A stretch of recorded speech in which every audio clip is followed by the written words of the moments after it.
3, 2, 1.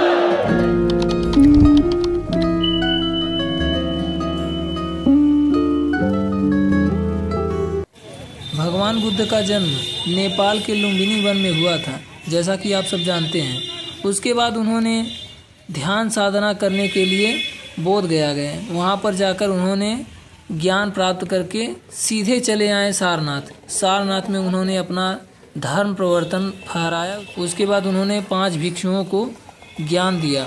उसके बाद यहीं से उनका विस्तार होता चला गया, उनके धर्म का प्रचार होता गया और सच्चा धर्म इंसानों के पास पहुंचने लगा, जिसको लेकर हम आज सारनाथ में आए हैं और आपको तमाम ऐसी तस्वीरें दिखा रहे हैं जो विदेशों से सैलानी यहाँ पर घूमने आए हैं। आप देख सकते हैं यहाँ से प्रवेश का द्वार यहाँ पर होता है, यहीं से एंट्री होती है अंदर की। यहाँ पर व्यक्ति को 20 रुपये का टिकट लेना होता है। उसके बाद ही यहाँ से अंदर का एंट्री किया जाता है, प्रवेश किया जाता है। जैसा कि हम यहाँ पर टिकट लेकर यहाँ से अंदर आ चुके हैं। आप देख सकते हैं कि कितना अच्छा, कितना सुंदर नज़ारा है।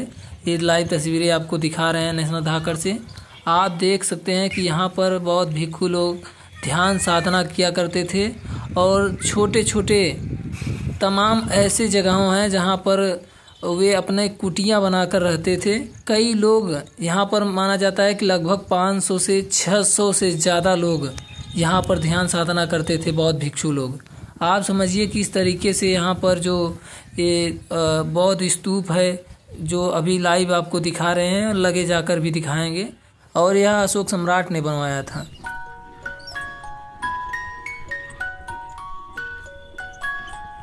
आपको बताते चले कि धर्मराजिका स्तूप है। यहाँ पर धर्मराजिका नाम का एक बौद्ध भिक्षु रहा करते थे। उन्होंने यहाँ पर विस्तार रूप में एक प्रकार से बनवाया था अपना। यहाँ पर 100-150 लोगों के साथ वो भी ध्यान करते हैं और ज्ञान प्रवचन भी देते थे। देखिए किस तरीके से यहाँ पर छोटे छोटे केंद्र बने थे कि आप लोग मतलब एकांत होकर ध्यान किया जाता है, जिसको लेकर हम आपको यहाँ पर बताने के लिए आए हैं। सिर्फ दिखाने के लिए और बताने के लिए यहाँ पर आए हैं कि सारनाथ में बौद्ध स्तूप जो दिखाई दे रहा है आपको, वह अशोक सम्राट ने बनवाया था 3री शताब्दी में। तो चलिए और आगे चलकर आपको और विस्तार से बताएंगे। यहाँ पर आप जो देख रहे हैं लाइव तस्वीरें आपको दिखा रहे हैं। यहाँ पर छोटे छोटे जो बोर्ड लगा हुआ है उसमें साफ साफ जिक्र किया गया है, उसका विवरण दिया गया है कि यहाँ पर जो भी रहते हैं उनके बारे में यहाँ पर दर्शाया गया है। जैसे यहाँ पर आप देख सकते हैं कि मूलगंध कुटी जो है, यहाँ पर वे लोग भगवान बुद्ध के जो शिष्य हैं वो लोग यहाँ पर भी ध्यान किया करते थे। सबका अलग अलग एक प्रकार से कहा जाए कि कुटिया थी और उस कुटिये में 100-100, 150, 50 ऐसे ही तमाम लोग रहा करते थे। यहाँ मुगले पुत्र वगैरह सब रहा करते थे। वो जो आप सामने देख रहे हैं बौद्ध स्तूप, यह अशोक सम्राट ने बनवाया था। चलिए आपको आगे से भी दिखाएंगे, चलते बने रहिए हमारे साथ। और हम चल रहे हैं बौद्ध स्तूप के साइड में। वहाँ दोनों आपको राउंड से दिखाएंगे कि वहाँ पर किस तरीके से ये नज़ारा आपको कैसा लग रहा है। बौद्ध स्तूप देखिए दूर से कितना लग रहा है, लगभग हम 50 मीटर दूर हैं। अभी हम नज़दीक चल रहे हैं। यहाँ पर हमारे आगे पीछे भी सैलानी हैं, और सैलानी आपको बता दें कि भारत ही नहीं पूरी दुनिया के लोग यहाँ पर आते हैं। जो निर्माण अशोक सम्राट ने करवाया था, और सम्राट अशोक ने भगवान बुद्ध के उपदेशों से प्रभावित होकर, जो हम आपको बता रहे हैं कि बौद्ध धर्म अपनाया था, और यह उसने बौद्ध धर्म के प्रचार प्रसार के लिए कई स्तूप और मंदिरों का निर्माण करवाया था। लगभग 84,000 बौद्ध स्तूप और मंदिरों का निर्माण करवाया था, जो आज दिखाई नहीं देता, लेकिन कहीं कहीं पर आज भी बचा हुआ है। जैसे यहाँ पर आप देख सकते हैं कई मंदिरों को तो यहाँ पर जो मनवादी जातिवादी लोग हैं उस कब्जा कर लिए हैं, और आपको दिखा रहे हैं यहाँ पर लाइव तस्वीरें।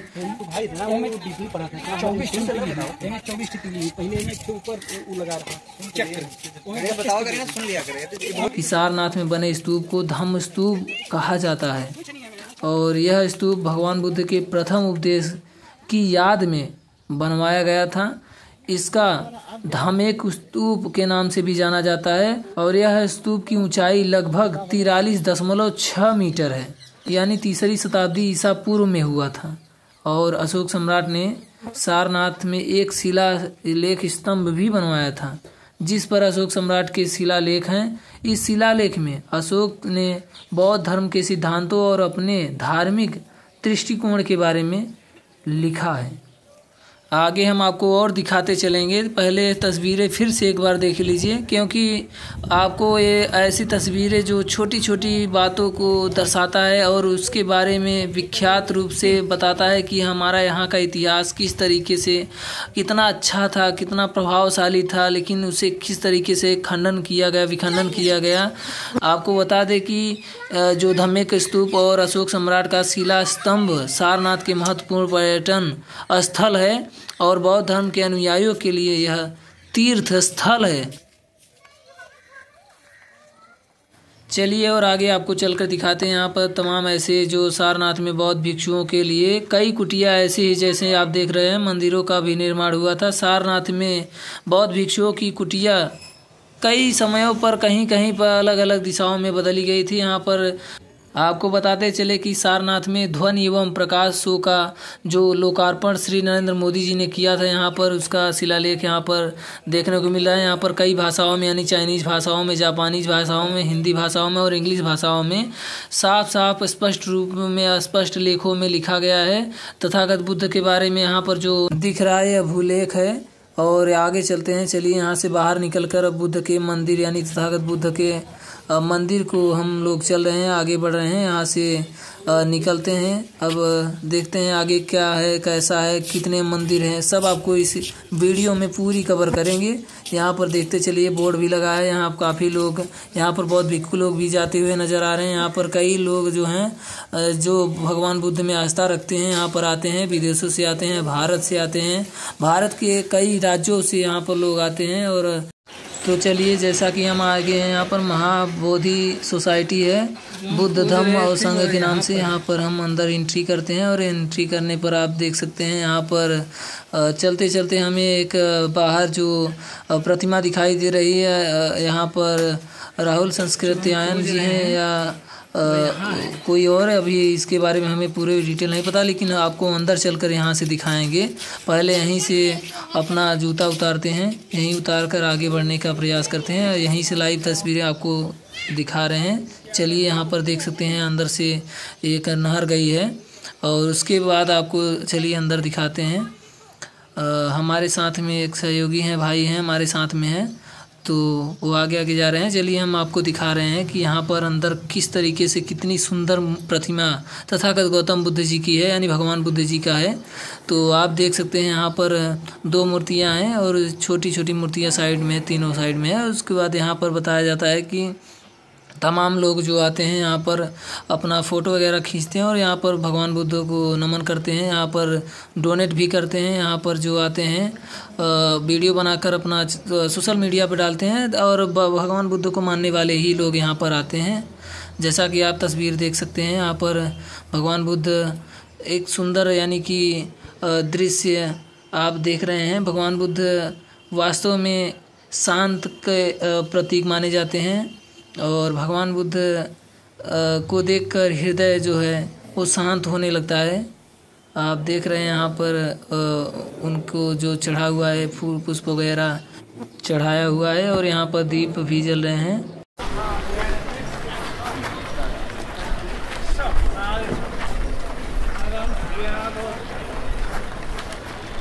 अब यहाँ से निकलने के बाद चलिए और कुछ दूर चलते हैं। बताया जाता है कि यहाँ पर मूलगंध कुटी विहार भी है। यहाँ लगभग जो इस कुटी का नाम जो मूल गंध कुटी विहार है, लगभग 100 से 150 भिक्षु लोग यहाँ छोटे से यानी कि उनका जो बनाया हुआ विहार है तो वहाँ पर ध्यान साधना करते थे। लगभग 100-150 पब्लिक यहाँ पर यानी कि बौद्ध भिक्षु लोग ध्यान करते थे। तो आप देख रहे हैं यहाँ पर तमाम ऐसे जो स्तूप हैं। यहाँ पर जो ये मंदिर आप देख रहे हैं अशोक सम्राट ने कहा जाता है कि उन्होंने बनवाया था, निर्माण कराया था। चलिए इसके अंदर भी चलते हैं और आपको तमाम ऐसी जानकारियाँ दे रहे हैं जैसे कि चौखंडी स्तूप भी यहाँ पर है। यहाँ लगभग उस चौखंडी स्तूप में 50 बौद्ध भिक्षु रहते थे और धमेक स्तूप, जैसा कि आपने देखा यहाँ पर लगभग 20 से 30 लोग बौद्ध भिक्षु लोग यहाँ पर रहते थे, ध्यान साधना करते थे, जो अशोक सम्राट ने बनवाया था। सारनाथ बौद्ध मंदिर यहाँ पर जो आप देख रहे हैं, यह सारनाथ बौद्ध मंदिर है। लगभग 50 बौद्ध भिक्षु लोग यहाँ पर ध्यान साधना उस समय करते थे, लेकिन अब भी हम यहाँ से अंदर चल रहे हैं। अब आपको अंदर की लाइव तस्वीरें दिखाएंगे, लेकिन आपको बता दें यहाँ से कुछ दूर साइड में यहाँ पर जूते यानी शूज निकालने का प्रावधान है। उसके बाद ही आप एंट्री कर सकते हैं अंदर, और टोपी वगैरह जो है उसे अपने सिर से निकालना पड़ता है यहाँ पर। उसके बाद हम यहाँ से चलिए अंदर चलते हैं। बता दें कि यहाँ पर केंद्रीय तिब्बती अध्ययन विश्वविद्यालय भी है, जहाँ पर 200 बौद्ध भिक्षु लोग वहाँ पर रहते हैं। आप जैसे कि साइड में मैं लगा रहा हूँ, देख लीजिएगा। लगभग आप देख रहे हैं यहाँ पर कितना सुंदर दृश्य अंकित किया गया है। दीवारों पर भी देखिए भगवान बुद्ध का जो यहाँ पर किताब वगैरह बिक रहा है। भगवान बुद्ध का जो जीवन है उसको एक अच्छे तरीके से दिखाया गया है। महामाया जो उनकी माता हैं उनको भी यहाँ पर दर्शाया गया है। उसके बाद भगवान बुद्ध को जैसे ज्ञान प्राप्त हुआ, वहाँ पर कितने उन्होंने कष्ट झेले हैं उसको भी यहाँ पर दर्शाया गया है चित्र के माध्यम से। और यहाँ पर सुंदर एक स्वर्ण यानी भगवान बुद्ध का स्वर्ण जो मूर्ति है वो सोने के आकार में, सोने की तरह चमचमाता हुआ, टिमटिमाता हुआ नंबर 1 की दिखाई दे रही है। जो ये भगवान बुद्ध का मेन स्थल है, मेन स्थल यही है। भगवान बुद्ध का मेन मंदिर यही है। यहाँ पर भगवान बुद्ध जो परिनिर्वाण के समय यहाँ पर जो चित्र देख रहे हैं आप, उसको दर्शाया गया है। यहाँ पर साइड में आप देख रहे हैं तो कितना भव्य तरीके से, कितने सुंदर मूर्ति यहाँ पर स्थापित की गई है इस मंदिर में। आप देख सकते हैं यहाँ पर कहते हैं कि कृपया शांत रहिए, क्योंकि यहाँ पर जो भी आप हल्की सी आवाज़ बोलेंगे बहुत तेज़ी से सुनाई देता है। इसके लिए हम आपको चलिए यहाँ से बाहर चलते हैं, और अब बाहर चलकर यहाँ पर आपको दिखाएंगे कि भगवान बुद्ध ने जो 5 भिक्षुओं को उन्होंने उपदेश दिया था वो कहाँ से चालू किए थे। आपको बता दें यहाँ पर बताया जाता है कि भगवान बुद्ध जो यहाँ से आप अंदर चलेंगे तो एक पीपल का वृक्ष यानी बोधि वृक्ष जिसे कहते हैं, बोधि वृक्ष के नीचे ही भगवान बुद्ध यहाँ पर आप देख सकते हैं एक घंटा जो बजाने के लिए यहाँ पर प्रयुक्त किया जाता है। और यहाँ पर आप देख सकते हैं पीपल वृक्ष के नीचे यानी बोधि वृक्ष के नीचे भगवान बुद्ध जो हैं यहाँ पर विराजमान हैं। आपको इम्पोर्टेंट बातें बता दें कि सारनाथ में भगवान बुद्ध ने अपना प्रथम उपदेश दिया था, जिसे धर्म चक्र परिवर्तन के नाम से जाना जाता है। इस उपदेश में भगवान बुद्ध ने 4 आर्य सत्यों और अष्टांगिक मार्ग का प्रतिपादन किया था। यह उपदेश बौद्ध धर्म की मूल शिक्षाओं में से एक है और बौद्ध धर्म के अनुयायियों के लिए यह अत्यंत महत्वपूर्ण है। गौर कीजिएगा मेरी बात को, क्योंकि कुशीनगर को छोड़कर उन्होंने आगे बढ़कर काशी के निकट यानी सारनाथ को ही चुना। वहाँ उन्होंने अपने 5 शिष्यों को संबोधित करते हुए कहा कि हे भिक्षुओं, द्वेष और राग से रहित होकर मैं तुम्हें सच्चा धर्म उपदेश करता हूँ। यह सच्चा धर्म है जो तुम्हें दुखों से मुक्ति दिलाएगा। यानी 4 आर्य सत्य उन्होंने बताया। पहला, संसार में दुख है यानी कि जन्म, बुढ़ापा, बीमारी और मृत्यु, यह सब दुख है। दूसरा आर्य सत्य में उन्होंने कहा कि दुख के कारण है, तृष्णा और अज्ञानता के कारण दुख उत्पन्न होता है। तीसरा आर्य सत्य उन्होंने कहा कि दुख के नाश के जो है उसका तृष्णा और अज्ञानता को दूर करने के लिए दुख नष्ट हो जाता है। चौथा आर्य सत्य में उन्होंने कहा कि दुख के निवारण के लिए मार्ग है। उन्होंने कहा कि यह मार्ग अष्टांगिक मार्ग कहलाता है। आपको बता दें कि अष्टांगिक मार्ग का मतलब होता है, पहला अष्टांगिक मार्ग है सही ज्ञान और समझ रखें। दूसरा है सम्यक संकल्प यानी सही संकल्प और निश्चय करें। तीसरा सम्यक वाक यानी सही वाणी बोलें। चौथा सम्यक कर्म यानी सही क्रिया करें। और पांचवा है सम्यक आजीविका यानी सही जीविका चुनें। छठा है सम्यक प्रयास यानी सही प्रयास करें। सातवां है सम्यक स्मृति, सही स्मृति। आठवां है सम्यक समाधि यानी सही ध्यान। और भगवान बुद्ध यहाँ पर 5 बौद्ध भिक्षुओं के साथ में उनकी ये प्रतिमाएं बनाई गई हैं और इतना सुंदर ये प्रतिमाएं हैं जिसे देखने के बाद आपको ये फील होने लगेगा कि वास्तव में अभी भी तथागत गौतम बुद्ध जी प्रवचन दे रहे हैं। भगवान बुद्ध जी अभी भी वास्तव में ऐसा लग रहा है कि महसूस हो रहा है कि भगवान बुद्ध अभी भी हमारे साथ मौजूद हैं, अभी भी यहाँ पर प्रवचन दे रहे हैं। 5 बौद्ध भिक्षु लोग भी अभी जैसा हाल ही का घटना है ऐसा प्रतीत होता दिखाई दे रहा है। यहाँ पर आप देख सकते हैं इस शीशे कांच के अंदर यानी कि भगवान बुद्ध का छोटा सा प्रतिमा है। और आगे आप देख रहे हैं महाबोधि इंटर कॉलेज है। उसके बाद आप देख रहे हैं कि यहाँ आगे कुछ दूर चलते हैं तो ये चाइनीज बुद्धिस्ट टेम्पल है, यहाँ पर चाइनीज लोग रहते हैं। फिलहाल सारनाथ का वीडियो आप देख रहे थे। इस वीडियो को देखकर आपको कैसा लगा कमेंट करके ज़रूर बताइएगा और हमारे वीडियो को लाइक शेयर करें।